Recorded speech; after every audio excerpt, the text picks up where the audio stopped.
এই কেমন আছো? নকল আর হবে না, পড়াশোনা করতে হবে। সো গাইজ দেখতে পাচ্ছেন আজকে আমরা একটা আপুকে পেয়ে গেছি। সো তার কাছ থেকে জিজ্ঞেস করব, তো আপু আপনার নাম কি? আয়শা সিদ্দিকা রূপা, আপনি কোন ক্লাসে পড়েন? ক্লাস 8। তো আপনার কাছে আমার প্রথম প্রশ্ন থাকবে, ছেলেদের কোন অভ্যাস সবচেয়ে বিরক্ত লাগে আপনার? সিগারেট খাওয়া।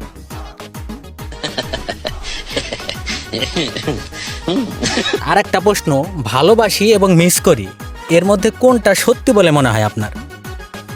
মিস করি। Hello, baby. I miss you.